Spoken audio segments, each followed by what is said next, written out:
Priya, exams దగ్గరకు వస్తున్నట్టున్నాయి, బాగా చదువుతున్నావా? చదువుతున్నాను బావా.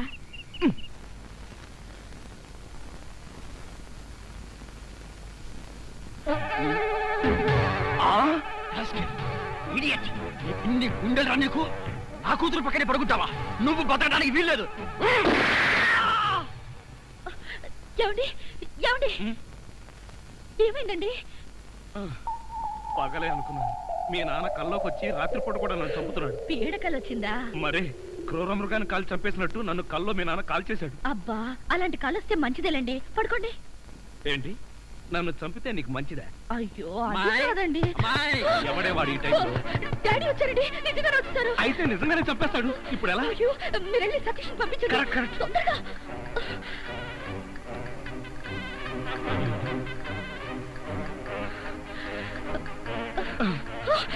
ఏమిటండి మళ్ళీ మీరే వచ్చారు? ఏం చేయను, ఆ సతీష్ గడు అక్కడ లేడు. ఇప్పుడు ఏం చేద్దాం? ముందు మీరు పడుకోండి.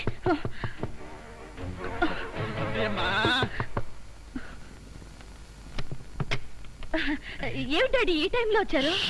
ఏం లేదమ్మా, అర్జెంటుగా బాత్రూమ్ లోకి వెళ్ళాల్సి వచ్చింది. కింద బాత్రూమ్ లో వాటర్ రావట్లేదు, అందుకే డిస్టర్బ్ చేశాను. సారీ.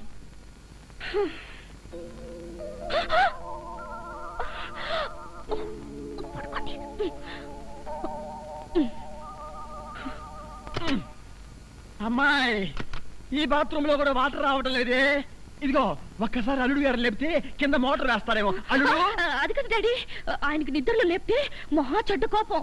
ఒకసారి ఇలాగే లేపితే నాకు డైవర్స్ ఇచ్చేస్తానన్నారు. అంత కోపమా? అమ్మో, ఇంత చిన్న విషయానికి కూడా డైవర్స్ దాకా ఎందుకులేమ్మా? నా చెప్పలు నేను పడతాను, నువ్వు పడుకో. అబ్బా అమ్మాయి, కలిపేసుకో. ఈ పండు పెన్నెల్లో, ఈ చల్లటి గాల్లో నీకేమనిపిస్తుంది ప్రియా? ఆరు బయట మంచం వేసుకుని బాగా ముసుగు తన్ని పడుకోవాలనిపిస్తుంది. ఎందుకంటే దోమలు కదా. అంతేకాని నన్ను చూస్తే నీకు ఒళ్ళు పులకరించట్లేదా? నాకు కాదు, ఈ డైలాగులు అక్కయ్యకి చెప్పు, తను పులకరిస్తుంది. అబ్బా, నన్ను అర్థం చేసుకో ప్రియా. నిన్నొక్కసారి. వద్దు బావా, తప్పు. అంతే ప్రియా, అంతే. ఈ బావులు ఇంకేంట్రా బాబు? ఇదేమిటడు, ఇక్కడికి ఎప్పుడు వచ్చావు? అంటే ఇంతకు ముందు నన్ను ఎక్కడైనా చూసారా? ఇంతకు ముందే కదయ్యా అమ్మాయి గదిలో చూశాను. ఓహో, అక్కడ చూసారా? మీరు అక్కడ చూసినప్పుడు అక్కడున్నాను, ఇక్కడ చూసారు కాబట్టి ఇక్కడున్నాను. అది సరేనయ్యా, ఇక్కడికి ఎప్పుడు వచ్చావు, ఎలా వచ్చావు? మీ ముందే వచ్చాను, మీకన్నా ముందే వచ్చాను. ఏమిటో ఈ బాత్రూమ్ టెన్షన్ లో పడి నేనెటు పోతున్నానో ఎవరెటు పోతున్నారో టోటల్ గా అంతా కన్ఫ్యూజన్ గా ఉంది. సరేలే, నువ్వు వెళ్ళి పడుకో, నాకు అర్జెంట్ పని ఉంది. తీసి ఏదో నీ అమ్మ కడుపు మాడ, ఇక్కడ పడుకుని వచ్చారా? నేను అసలే కన్ఫ్యూజన్ వస్తుంటే నువ్వు ఇలా చచ్చేటట్టు చెప్తావు, నాకేం తెలుసు. అచ్చరే గాని అల్లుడు ఎక్కడా ఉన్నాడు? ఇందాక చూస్తే అమ్మాయి గదిలో ఉన్నాడు, ఎలా అంటావు? ఐడియా, ఆడి ఇంకో అల్లుడేమో. ఇంకో ముందు వెళ్ళి చూద్దాం పదా.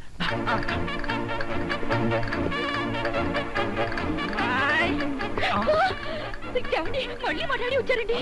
నాకు టెన్షన్ గా ఉంది. మాకు ఇక్కడ అంతకంటే టెన్షన్ గా ఉందిరా ముసిలిన్నా. ఇప్పుడు చచ్చోరా బాబు. అవన్నీ తర్వాత చెప్తాను. కింద ముసలో నన్ను చూశాడు, ఇక్కడి నుంచి పదా. అమ్మో, ఇదిగో కప్పుని పడుకో. ఇటు ఇటు త్వరగా కప్పు. ఇటు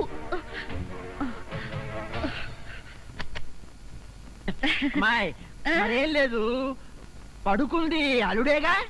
ఏమి డాడీ అలా అడుగుతారు? మరేమీ లేదు, కింద ఒక అల్లుడు ఉన్నాడు. ఈ అల్లుడిని ఫేస్ చూపించమను. ఎవరది? అల్లుడు కాదు, అల్లుడు కాదు. అబ్బా, కళ్ళలో పెట్టుకో.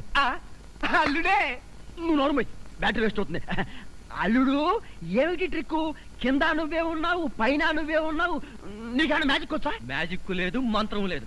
మేడ మీద నుంచి తాడు కట్టి పాక్కుంటూ దిగాను, పాక్కుంటూ ఎక్కాను. ఎందుకలాగా? బ్యాటరీ వేస్ట్ అవ్వదు. అప్పుడప్పుడు ఇలాంటి ప్రాక్టికల్ జోక్స్ వేస్తూ అందరినీ ఏడిపించడం నా అలవాటు. ఇప్పుడు మిమ్మల్ని ఏడిపించాలనుకున్నాను, ఏడిపించాను. పాపం డాడీ చాలా టెన్షన్ పెట్టారండి. ఇందులో టెన్షన్ ఉందిలేమ్మా, టెన్షన్ లేదు, పాడు లేదు. అల్లుడు గారు అరికాలతో తనినా అరిటాక్ తో విసిరినట్టుగా ఉంటుంది. అవును, ఈ గొడవలో పడి ఏదో విషయం మర్చిపోయానే. బాత్రూమ్ బాగా గుర్తు. అల్లుడు గారు మీరు పడుకోండి నిక్కరు నువ్వు పదరా. నేనెందుకు చెంపట్టుకోవడానికి పదవాయ్.